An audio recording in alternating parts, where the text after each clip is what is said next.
Sziasztok! Itt Kristóf, a kockás ember. Ez pedig nem más, mint a hétfő bemutató. Ma ezt a gyönyörűséget hoztam nektek, ami nem más, mint a Technic 4230-as készlet, vagyis a Volvo L350F homlokrakodó. Igen, jól hallottátok, ez a Volvo-nak a valóságban is létező homlokrakodójával készült, majdnem pontos mása, nyilván kisebb, de egy gyönyörű darab.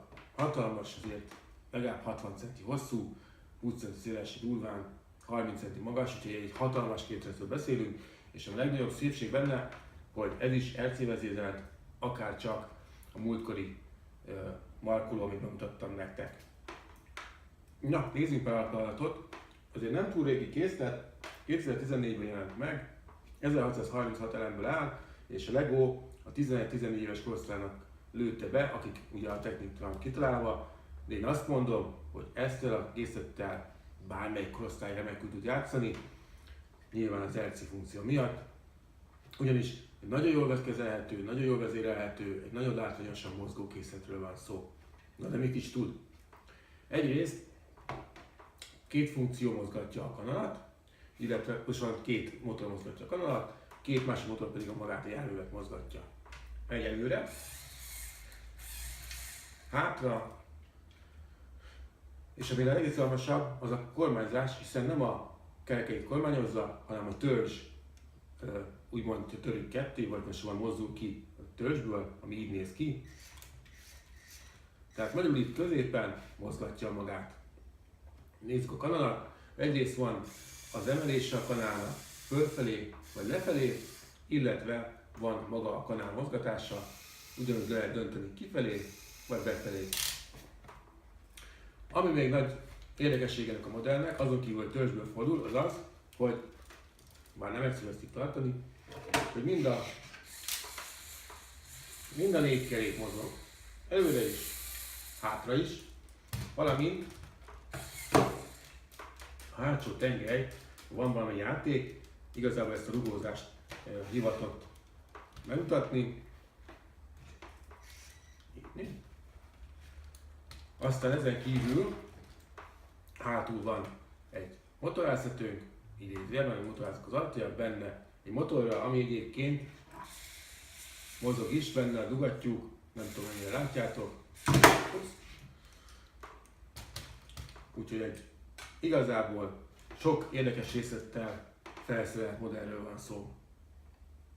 Na de nézzük a B-modell verzióját is, hiszen a Technic lévén a B-modell is van ebben a készletben, az pedig nem más, mint ez a bányában használt billentyűs autó, ugyanúgy ez a markolós által bányában szokták használni való világban.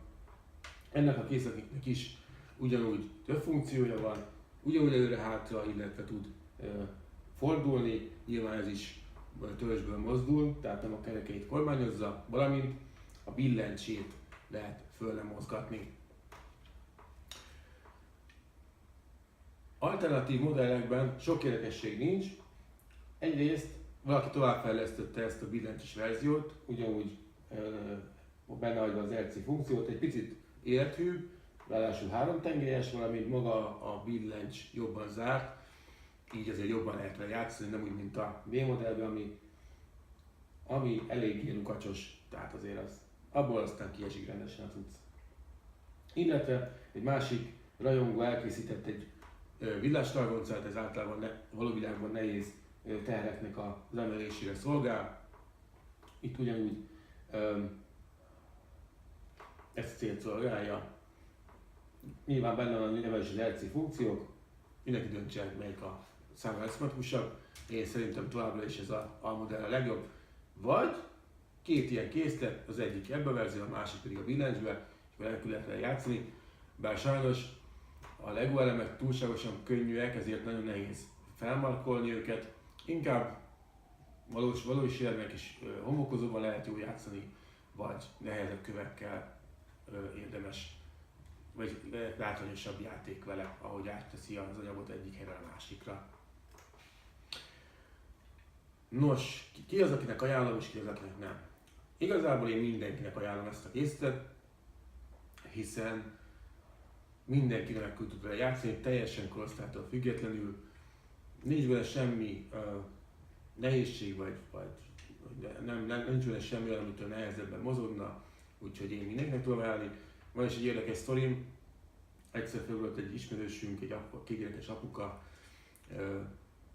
csak úgy látogatóban, az akkori készletet, mert ez már a másik, amit beszereztem,